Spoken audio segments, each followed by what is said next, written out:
भूक लागली वाटतं, कारण आम्ही उशिरा आलोय. भारत माता की.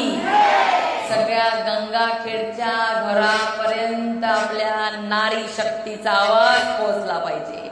भारत माता की.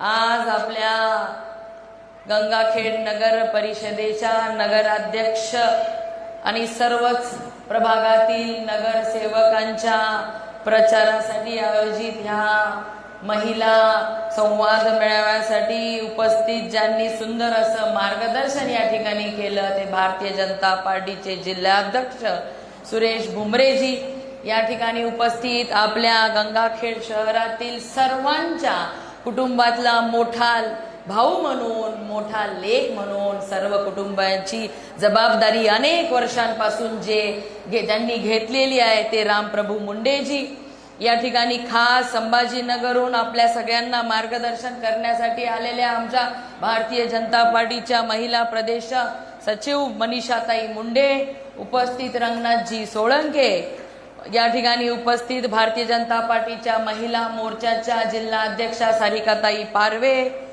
आपल्या गंगाखेड नगर परिषदेच्या नगराध्यक्ष पदाच्या उमेदवार आपल्या सगळ्यांच्या वहिनी, आपल्या सगळ्यांच्या ताई जयश्रीताई रामप्रभू मुंडेजी, या ठिकाणी उपस्थित मीनाक्षी काळेजी, मंचुताई जामगेजी, अपूर्वा गळाकाटूजी, अलकाताई तमखीरखाने, चंदनाताई पेकम, हर्षदाताई जुमले, उपस्थित आपल्या सगळ्याच नगर सेवक पदाच्या आपल्या सगळ्या नगरसेविका ताई, आपल्या सविताताई चौधरी, स्मिताताई भालेराव, राधिकाताई डंबरे, रेखाताई गोविंद रोडे, राधिनी रामचंद्र खारकर, अश्विनी प्रल्हादराव मिरखे, या ठिकाणी उपस्थित आपल्या शिल्पाताई गौतम रोहिनकर, सुमित्राताई आंधळे, वैनुबाई विठ्ठलराव शिंदे, सोनाली विलास जाधव,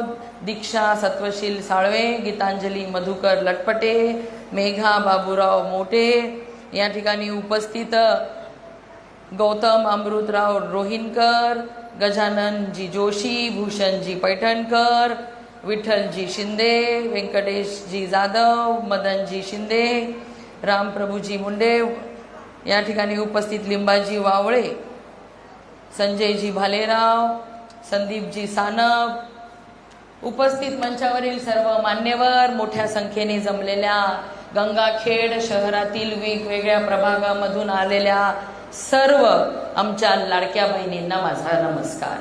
खरं तर बघा, आपल्या सगळ्यांना माहिती आहे नगरपालिकेची निवडणूक लागलेली आहे. जयश्रीताई, आतापर्यंत आपणच आपल्याला असं वाटायचं की आपल्या घरामध्ये पहिल्यापासून लोकांची जनसेवा करण्याची आवड आहे म्हणून राजकारणाच्या बद्दल आपणच माहिती ठेवतो, आवड ठेवतो. पण आज देशातील आणि आपल्या महाराष्ट्रातील आणि खास करून आपल्या जिल्ह्यातील आपल्या गंगाखेडच्या सुद्धा आपल्या लाडक्या बहिणी लक्ष ठेवून आहेत की ही कोणती निवडणूक लागलेली आहे, कोणत्या पक्षातले कोणते उमेदवार आहेत आणि कोणता पक्ष आपल्यासाठी चांगल्या योजना घेऊन आलेला आहे. बघा, बिहारचा निकाल कसा लागला. मी जिंतूर शहरामध्ये रामप्रभूजी फिरत आहे 2 दिवसापासून. त्या ठिकाणी आमच्या मुस्लिम बहिणी सुद्धा म्हणताय, अरे दीदी, जिसने हमें राशन दिया, जिसने हमें घर दिए, जिसने हमारे घर में टॉयलेट बने इसलिए पैसे दिए, जो हमारी लाडली बहन के लिए हमें पैसे दे रहा है उसको हम कैसे भूल सकते हैं.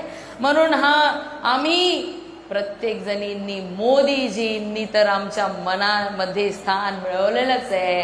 राज्यामध्ये सुद्धा आपल्या सर्वांचे लाडके भाऊ, देवा भाऊ सुद्धा आज ह्या गंगाखेडच्या पण प्रत्येक कुटुंबातला व्यक्तीप्रमाणे देवा भाऊ सुद्धा आपले सर्वांचे लाडके हक्काचे भाऊ झालेले आपल्याला बघायला मिळतात. बघा, मोदीजींनी जेव्हापासून शपथ घेतली तेव्हापासून पंतप्रधान पदाची शपथ त्यांनी 2014ला घेतली आणि ठरवलं की या देशातल्या ज्याचं कच्चं पडकं घर आहे त्याला मी पक्कं घर देणार आणि 7 करोडच्या वर घरकुलं देण्याचं काम मोदीजींच्या 11 वर्षामध्ये मोदीजींनी केलं.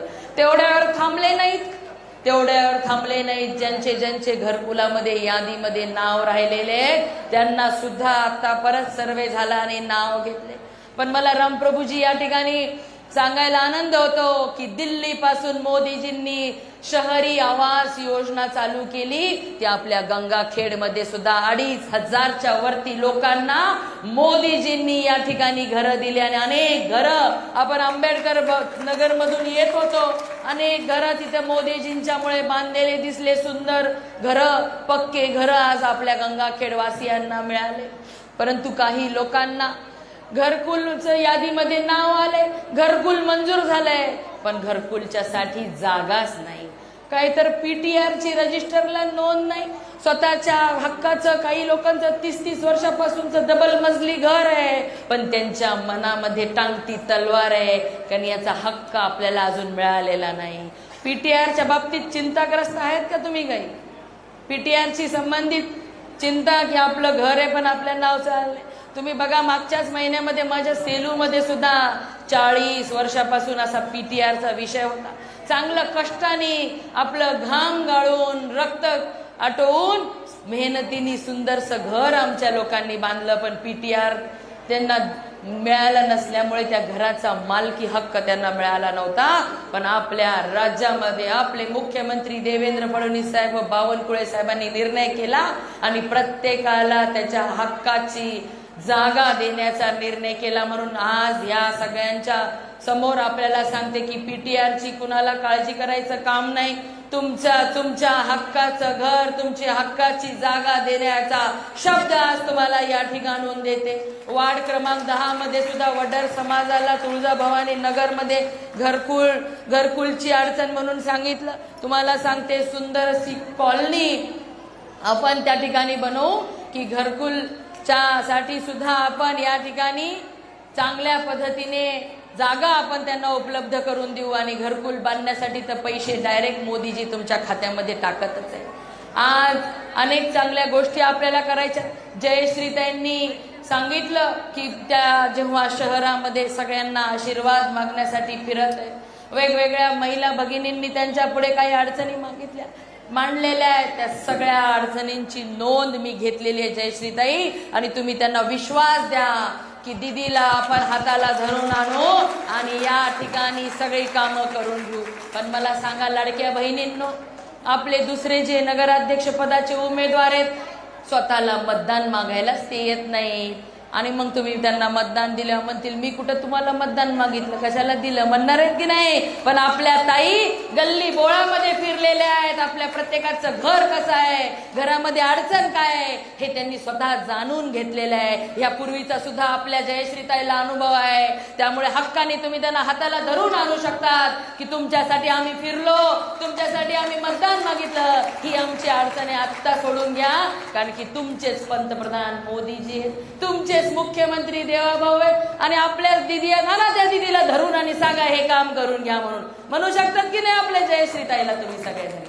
म्हणून सांगते, आपल्या ह्या शहराचा विकास आपल्याला करायचा आहे. अंडरग्राऊंड ड्रेनेज करायचे. पावसाळ्याच्या दिवसामध्ये कधी कधी कोणाच्या घरामध्ये पाणी जात आहे, उघड्या नाल्या असल्यामुळे डेंग्यू मलेरिया झाला की त्या घराला 50-60 हजार रुपयाचं दवाखाना लागतंय. हे सगळं आपल्याला करायचं असेल तर रस्ते चांगले गल्लोगल्ली आपल्या वाढीव वस्त्या जे झालेल्या आहेत तिथपर्यंत रस्ते पोहोचायचे असतील, पथदिवे द्यायचे असतील, सुंदर घरकुलं आपल्याला पाहिजे असतील, आपल्या लहान लहान लेकरांना अंगणवाड्या पाहिजे असतील, आपल्याला छोटे छोटे दवाखाने पाहिजे असतील, या ठिकाणी महिलांच्यासाठी सुसज्ज असं हॉस्पिटल आपल्याला पाहिजे असेल तर काय करायचं, येत्या 2 तारखेला फक्त आणि फक्त कमळाचं बटन आपल्याला दाबायचंय. ही विनंती करण्यासाठी मी इथं आले. बघा, आपल्या जेव्हापासून ह्या देशाचे पंतप्रधान आपले नरेंद्र मोदीजी झालेले आहेत आणि आपल्या राज्यामध्ये जेव्हापासून आपले देवाभाऊ मुख्यमंत्री म्हणून झालेले आहेत, खऱ्या अर्थाने आपल्या लेकी बाळीचा, आपल्या माय मौल्यांचा सन्मान वाढवण्याचं काम या देशामध्ये, या राज्यामध्ये चालू आहे असं आपल्याला वाटते. मला तर वाटते. तुम्हाला वाटते का? बघा, घरी राशन आपल्याला मोदीजी पाठवते. घरामध्ये आपल्याला शौचालयासाठी 12,700 कोणी दिले का? पण मोदींनी दिले. घरकुलासाठी अडीच लाख रुपये कोणी दिले? तर मोदींनी दिले. आपली लेक जन्माला घरामध्ये आली तर तिचं स्वागत आनंदाने व्हावं म्हणून आपले देवेंद्र फडणवीस साहेब 1 लाख रुपये त्या लेकीच्या नावाने देतात. लेक लाडकी आपली देवेंद्र फडणवीस साहेब बनवतात. आणि ह्या आपल्या आपण म्हणतो आपण सावित्रीच्या लेकी आहेत. आद्य शिक्षिका, महिलांची स्त्री शिक्षणाचा ज्यांनी या महाराष्ट्राला संदेश दिला, त्या सावित्रीच्या लेकी सुद्धा आज महाराष्ट्रामध्ये फक्त चांगल्या कुटुंबातल्या लेकीच शिक्षण शिकू शकत होत्या आतापर्यंत. देवेंद्रजींना जेव्हा कळालं की या महाराष्ट्रामध्ये फक्त 32% लेकीच शिक्षण, मग 15वी शिकतात, 17वी शिकतात, डॉक्टर होतात, इंजिनियर होतात, वकील होतात, शिक्षक होतात, पण बाकीच्या लेकींना शिक्षणाची इच्छा असली तरी आई वडील शिकवू शकत नाही. काय तर म्हणे तिला काय 10वी 12वीला लग्न लावून टाकतात. लग्न लागली ती शिकून कुठं काय, आणि झाली तरी तिच्या सासरच्याच लोकांना होईल, आपल्याला कशाला होईल. आणि म्हणून त्या लेकीची इच्छा असली, ती लेक किती हुशार असली, मेहनती असली तरी आई वडील शिकवू शकत नव्हते. म्हणून देवेंद्र फडणवीस साहेबांनी ठरवलं ह्या राज्यामध्ये उच्च शिक्षण घेणाऱ्या, प्रोफेशनल कोर्सेस करणाऱ्या प्रत्येक लेकीचं शिक्षण मोफत करण्याचा निर्णय या वर्षीपासून लागू झालेला आहे. म्हणून आपल्या लेकीच्या शिक्षणाची पण काळजी आपल्या देवाभाऊनी घेतलेली आहे की या वर्षीपासून आपल्या राज्यातल्या कोणत्याच लेकीला तिच्या आई वडिलांनी आर्थिक विवंचनेमुळे पैसा नाही म्हणून शिकवणं बंद करता कामा नये. कारण लेकींवर विश्वास ठेवला तर लेकी दोन्ही कुटुंबाचा उद्धार करतात ही जाणीव आपल्या मुख्यमंत्र्यांना. मग लेकीचं शिक्षण मोफत केलं. आपली लेक गरोदर झाली तर आपल्याला वाटतंय तिला खायला प्यायला चांगलं द्यावं, की तिचं होणारं बाळ चांगलं व्हावं, तिचं स्वतःचं शरीर चांगलं राहावं. म्हणून आईचं मन तुटते की तिला काहीतरी नेऊन द्यावं, पण आपण आपल्या संसाराच्या गाड्यामध्ये इतके व्यस्त आहे की तिला देणं होत नाही. पण पंतप्रधान नरेंद्र मोदीजी आपल्या लेकीच्या खात्यामध्ये न चुकता मातृवंदना योजनेअंतर्गत पैसे टाकतात. बघा आमच्या अंगणवाड्यात या आशाताई हो म्हणायला लागलेल्या आहेत. एवढी काळजी मोदीजी घेत आहे. पुन्हा आपल्या लेकीला या ठिकाणी आर्थिकदृष्ट्या सक्षम करण्यासाठी बघा लाडकी बहीण, मुख्यमंत्री माझी बहीण लाडकी योजना चांगली आहे की नाही? किती जणांना चांगली वाटते? हातवर करा बरं. बघा जयश्रीताई, बघा मला मी दिवस रात्र खेडोपाडी गल्ली बोळामध्ये फिरते. आमच्या लाडक्या बहिणी म्हणतात दीदी आम्हाला कधी गरज पडली तर आम्ही आमच्या सख्ख्या भावाला म्हणलं दे रे बाबा 1000, 2000, 5000, तर त्याला 10 वेळ विनवणी करावं लागती तर कुठं ते देते. पण देवा भाऊ तर आमच्या भावापेक्षा आमची काळजी न चुकता दर महिन्याला 1,500 रुपये खात्यामध्ये जमा करतात. आणि त्याच्यामुळे आज आमची पत वाढली. आज आम्हाला आमच्या गावातला छोटा किराणा दुकानदार पण किराणा उधार द्यायला लागलेला आहे. कारण त्याला माहितीये की मी त्याची उधारी 100% माझ्या खात्यामध्ये पैसे आल्यावर फेडणार आहे. ह्या माझा स्वाभिमान, ही माझी आज पत वाढलेली आहे, माझी आज इज्जत वाढलेली आहे आणि मला सुद्धा आत्मविश्वास माझा वाढलेला आहे की न चुकता माझा देवा भाऊ माझ्या खात्यामध्ये पैसे जमा करणार आहे. आज कितीतरी माझ्या बहिणी त्यांच्या लेकींना शिक्षण देऊ शकताय कारण की 1,500 रुपये आपल्या देवा भाऊंचे त्यांना महिन्याला मिळायला लागलेले आहेत. बघा हे लोक तर निवडणुकीच्या आधी विधानसभेच्या म्हणू लागले काही नाही, देवेंद्र फडणवीस नुसते निवडणुकीपुरते काहीतरी सांगतात पुन्हा बंद करतात म्हणू लागले की नाही. पण देवाभाऊंनी दिलेला शब्द, बहिणींसाठीचा शब्द पूर्ण करणार. कायमस्वरूपी 1500 वर नाही थांबणार तर योग्य वेळी 2100 रुपये सुद्धा महिना आपले देवाभाऊ आपल्याला देणार. आज एवढंच नाही, आपल्याकडे बचत गटाची अडचण सांगितल्या आमच्या जयश्रीताईंनी की बचत गटाच्या महिला म्हणतात आम्हाला आमचं हक्काचं दुकान पाहिजे, आम्हाला मार्केट लिंकेज करून द्या. म्हणून आपण हर्षलाताई जुमलेंना सुद्धा या ठिकाणी अपॉइंट केले, खास मुंबईहून त्यांना बोलवलंय कारण तुमच्या सगळ्यांच्या आशीर्वादाने महिला बाल कल्याण खातं आपल्याचकडे. मला देव्या भाऊ सांगतात मेघना आपल्याला 25 लाख लखपती दिदी आपल्या महाराष्ट्र राज्यामध्ये बनवायच्यात आणि त्याची जबाबदारी तुला घ्यायची आहे. मग देवा भाऊंनी तर राज्याची जबाबदारी दिली, पण या मेघना दिदींनी ठरवलंय की मला माझ्या जिल्ह्यामधल्या 2 लाख लखपती दिदी बनवायच्यात आणि जयश्रीताई त्यातल्या जास्तीत जास्त आपल्या इथं बसलेल्या लखपती दिदी आपल्याला बनवायच्यात. बनायचं की नाही लखपती दिदी? तुम्हाला कोणाकोणाला बनायचे हातवर करा बरं. हे सगळ्यांचे चेहरे लक्षात ठेवा. जयश्रीताई यांना, हर्षलाताई आपल्याला यांना लखपती बनवायचे. काय आहे लखपती दिदी? माहितीये का तुम्हाला योजना?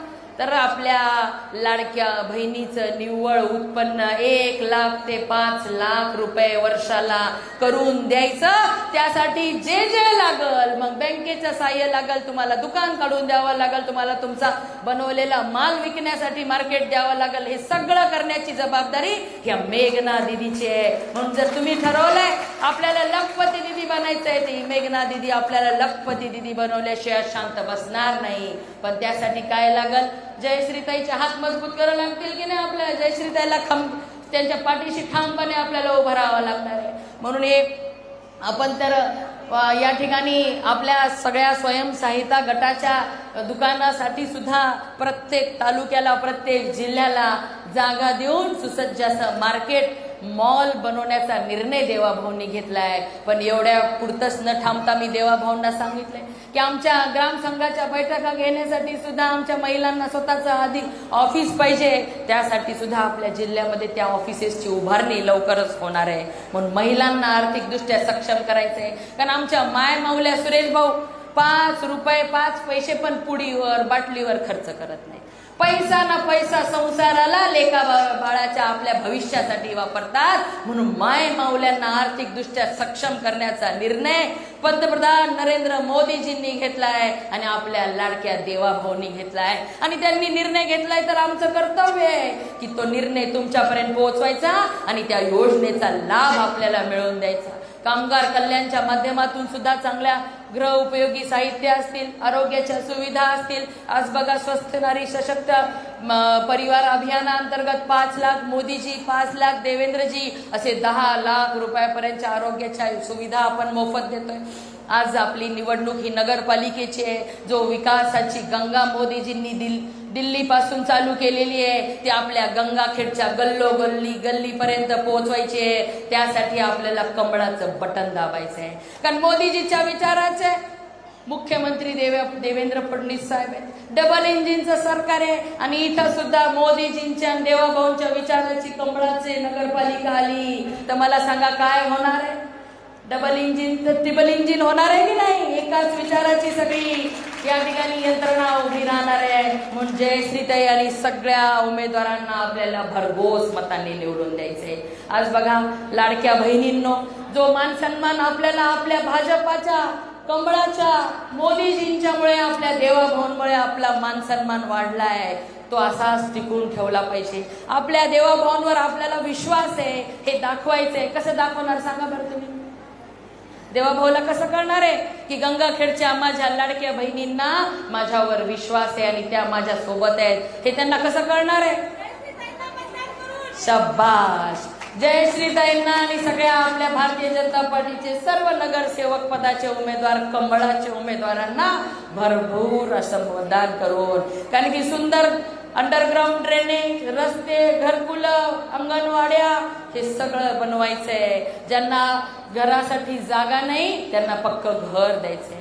हक्काचं जागा द्यायची, सुंदर घर बांधून द्यायचंय. कारण आपण बघितलं रामप्रभू मुंडेजी कोरोनाच्या काळामध्ये सुद्धा कितीतरी कुटुंबियांना धान्य पुरवण्याचं काम त्यांनी केलं. त्यांनी असं नाही म्हणले मी कोणत्या पदावर नाही, मी काय करू, पण मी ह्या शहराच्या प्रत्येक कुटुंबातला सदस्य आहे, ह्या भावनेनी सातत्याने तुम्हाला जपण्याचं काम त्यांनी केलं.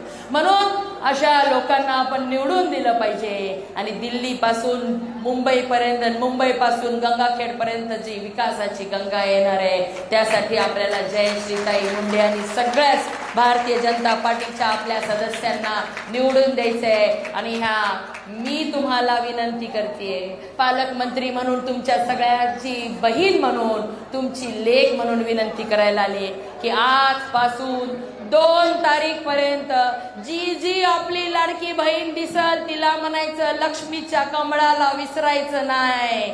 सांगणार का तुम्ही? सगळ्याजणी माझा संदेश देणार का तुम्ही?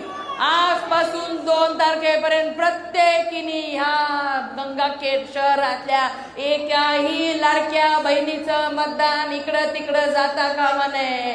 फक्त आणि फक्त कमळ निशाणीवरती मतदान पडलं पाहिजे. यासाठी तुम्ही प्रयत्न करणार का?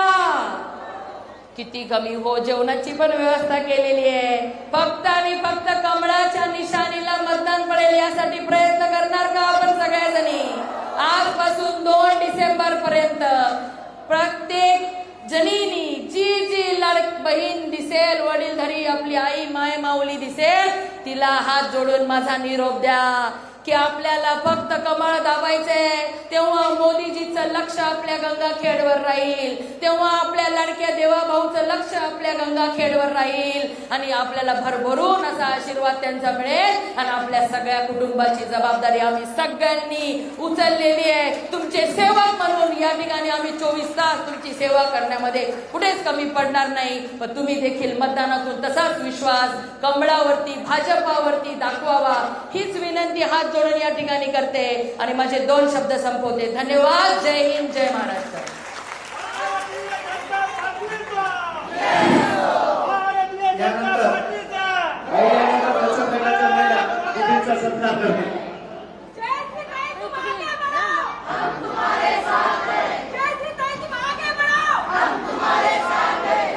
देखना दीदी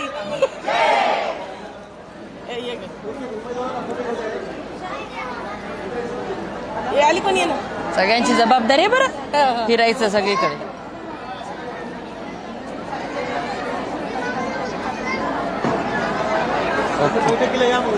हो हो ताई आमच्या लक्ष ठेवायचं. आम्हाला अंगणवाडी पाहिजे बरं काय. नक्की म्हणलं की नाही मी. हो वर्षाचे आहेत आम्ही तुमच्या जवळचे. अरे वा देते अंगणवाडी. काढा काढा आम्हाला काढू